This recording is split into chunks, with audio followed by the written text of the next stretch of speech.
Hello there. What is going on, everyone? Today we are asking the question, is the Nebulon B frigate really that bad? I know what you're thinking. You're thinking to yourself, Crab, but didn't you just do? Didn't you just do a rebellion ship ranking video and the Nebulon wasn't at the bottom?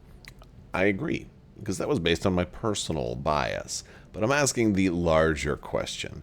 We're going to talk about why people don't like the Nebulon, and we're also going to explain what I like about it, but also, that's my bias, and it isn't great, but is it really that bad? We're going to ask that question today in this video. If you guys are new here to the channel, I'd love to have you stick around. We talk a lot about Star Wars Armada and other Star Wars games, tabletop games, science fiction games, all kinds of cool stuff like that. I'd love to have you stick around, and we are still doing a $25 Amazon gift card giveaway. You just have to be a subscriber and leave a comment on this or one of my videos. It's as simple as that. So let's ask the question, is the Nebulon B really that bad? Well, it's certainly seen its share of ups and downs. I've seen some people who have complained about how no one would ever take a Nebulon B after the Yavaris was nerfed on a tournament table ever again. I've seen that same person 4 years later go on to win a world championship with Star Wars Armada and have a Nebulon B in their list. I'm talking to you, Peter Saber.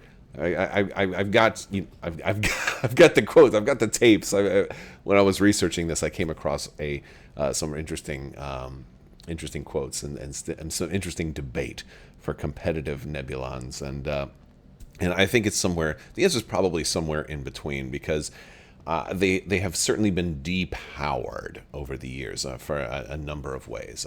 But let's talk about the Nebulon. Its obvious weak spots are its sides. This is a ship that has 3 shields in the front, but only 1 shield on the sides, without the ability to redirect, well, natively at least. Of course, there's ways to be able to get redirects. There's of course, you could put a gate on the ship, or you could take a title such as Vanguard or something like that to gain a redirect token at the expense of another token, or take a gate and have an extra token. But is that really what this ship needs? Would that make that much of a difference? That's initially what a lot of people look at it. The other part is that its sides don't have a whole lot of firepower. Most of the firepower is in the front, but that front arc is very, very narrow. It's like this. You have to be pointed straight at somebody. While it does have some maneuverability, it usually doesn't get to deliver its payload. And that is one of the things that has led me to want to use this ship, because it seems like it's certainly been an underdog lately. And I like to run what they call jank fleets or jank lists, where it's something that's kind of unexpected, and your opponent can get a little bit of a laugh out of having it on the table. But in the course of doing this, I've had some success, and I've had a lot of very successful games running Akbar Nebulons, which is running Admiral Akbar, which increases your side arc shots. And here's a ship that has very weak side arc shots. So wouldn't I rather run Akbar with ships that do naturally better with Akbar, like the Assault Frigate or even the MC-30 Scout? There's definitely some better options for Admiral Akbar than the Nebulon, which seems like maybe perhaps one of the worst ships. And that's one of the things that it has highlighted the pros and cons. In this case, while building my fleets and trying to find out a worlds list for Akbar Nebulons that I'm settling in on, and where worlds is a couple of weeks away, and I'm getting very close to a list. I keep running across, I'm like, oh boy, if I was trying to be really competitive, wouldn't I just run a different ship? Or couldn't I just run a CR90 and save points? Because the Nebulons aren't crazy expensive, but they're also not cheap. One of the reasons you will still see Nebulons in a list, in a competitive list, is usually because they're running a title. There are certain titles that are better for certain lists than other lists. Yavaris has been changed a lot. It's still a decent title. Usually we'll be running on the escort frigate, which has a higher squadron value, also has a better anti-squadron value. And that does give the more expensive escort frigate a little bit of use in the game. It can push squadrons. It can also do a decent flak, but it's still not great. There are upgrades that can empower the Nebulon. There are certain things that can work very well with them, but there's usually a better option for almost everything. And even in the case where you're running a Yavaris like this, there's always the chance that it can die very easily. And another thing that hurts Nebulons, especially if I used to like to run the Nebulon B escort frigate as an anti-squadron ship, and that could still have, pack a little bit of a punch. It could still push squadrons. It was kind of versatile, although it was risky. But with the change of linked turbolaser towers, now all of a sudden it's really not helpful on a Nebulon in this case either. Whereas, one of the things that a Nebulon can do is they can double arc very easily, and the linked turbolaser towers didn't. They would have worked great with that, but you can't use that with them anymore because they do not have Bombard. Although I will say, if Nebulons, if they had Bombard, that might give them a little bit more of a competitive advantage in Rebel fleets right now. But again, we saw some changes with the recent update from Atomic Mass, and this is one of the more controversial changes. And while it did hurt an awful lot of fleets and archetypes, Nebulons were definitely on the list of ships that I feel were impacted by this change, with their red dice in every arc, even their respectable rear. I mean, they have a better rear arc than their side arc, which is, again, you don't see that very often. I think that's a cool thing about the ship. But there's ways to make Nebulons better. And one of the things I like to do when I run Nebulons, I run auxiliary shields team on my Nebulons as often as I can afford. It's not an expensive upgrade. If you're running it with the updated redemption title, which did see a point decrease, then all of a sudden you have +1 engineering for all your ships when they're doing engineering. They gain an extra point.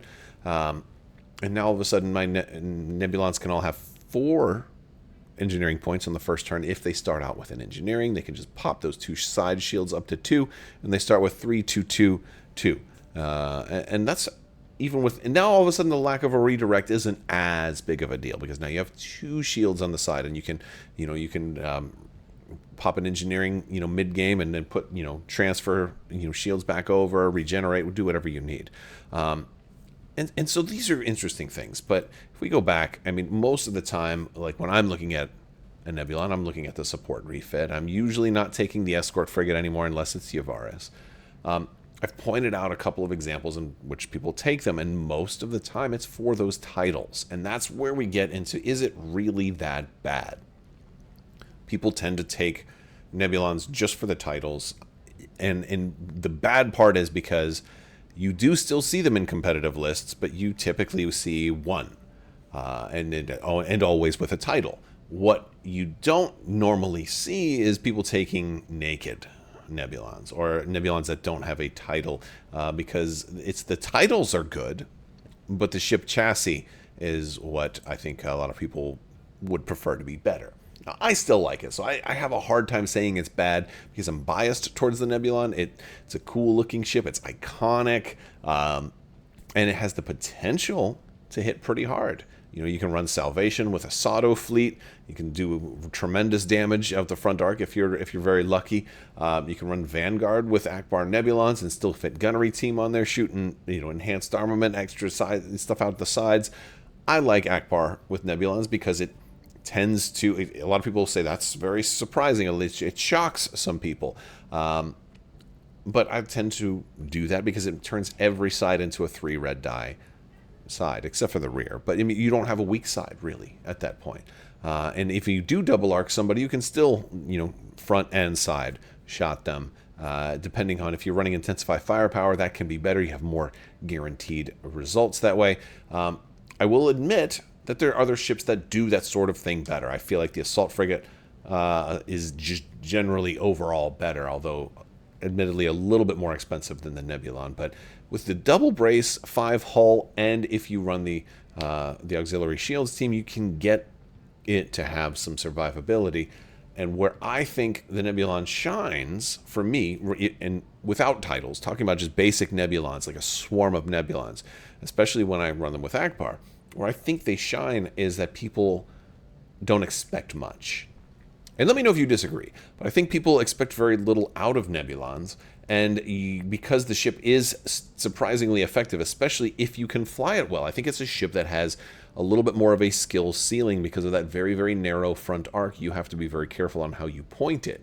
So again, another reason I like Akbar, because I can just fly it willy-nilly any direction that I want, and I still end up with a good shot on you all the time.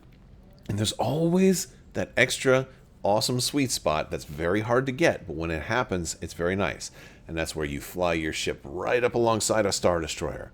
A lot easier on a Super Star Destroyer, but you fly, or any large ship, and you get there and you have Akbar, and you have both the left side and the right side, and you're able to do the Akbar slash. I like to run these guys with enhanced armament, increasing the battery armament on both sides.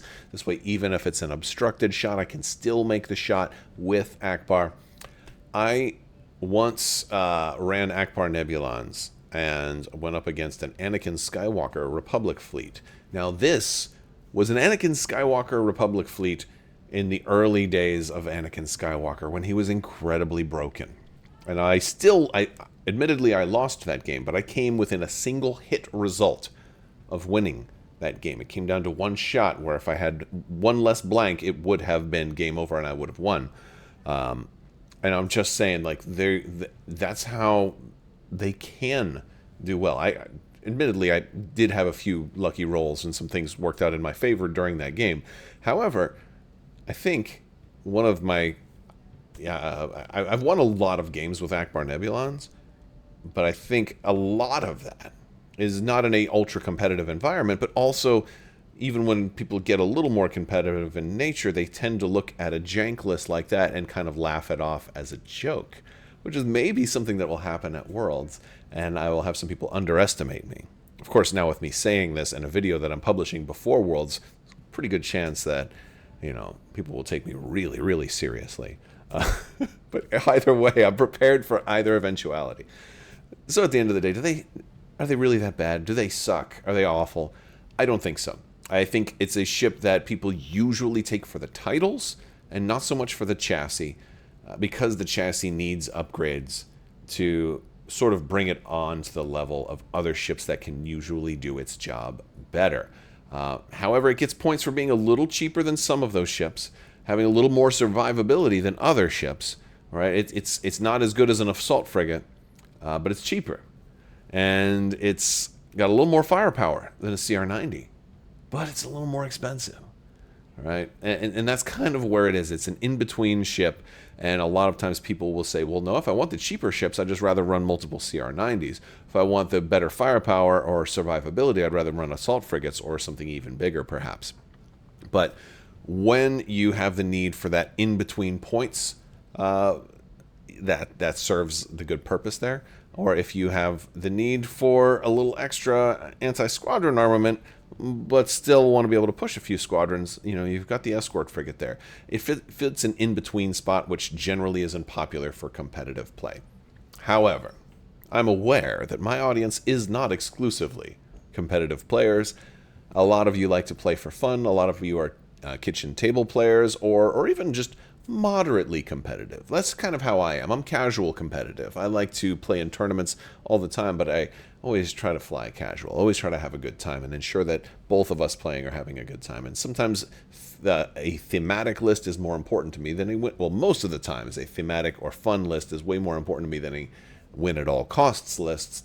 So from my perspective, I don't think the Nebulon is that bad at all. However, looking at it through a competitive lens, I don't see too many people taking more than one, and I definitely don't see people taking them without titles. Pretty much, there's 4 titles for these, and they're all good. And Redemption just went down from 8 to 5, which is definitely a step up. It's seen its hits. It's seen Yavaris has been nerfed, losing access to taking full advantage of linked turbolaser towers hurts it as well. But seeing Redemption go down in points is a good thing. Again, not used for all fleets. Not used for even most fleets. It's probably one of the least used titles amongst the Nebulons, but I still like it. I still think it's a good title, although I don't... I'm estimating when I say least used titles because I don't have all of those metrics in front of me. I couldn't tell you what exactly is the most used, but I would wager that Vanguard and Yavaris are definitely far more popular, with Salvation being in third place. That's what my gut tells me, but we'll have to see if I'm right or wrong. If you know the answer, let me know down in the comments section below, and don't forget to join our Discord.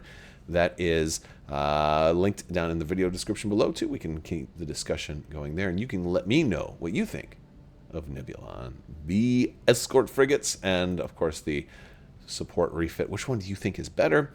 Have you ever run these without titles? Have you ever run like naked Nebulons? Let me know your experiences, because I think point for point they can still do very good things. They require a little bit of luck and a little bit of skill to fly them well, but I think they have a very high ceiling of success if you can manage to make it work, but a very low floor if you screw up. So those are my thoughts on the Nebulon B. I still love them, probably always will, but that's me. All right, well, I want to thank you guys so much for watching. Big thanks to my patrons. You guys are absolutely out of this world and help make this whole channel possible. I will talk to you later. May the force be with you. Live long and prosper. The spice must flow. You can't take the sky from me. Be excellent to each other, and always wash your socks.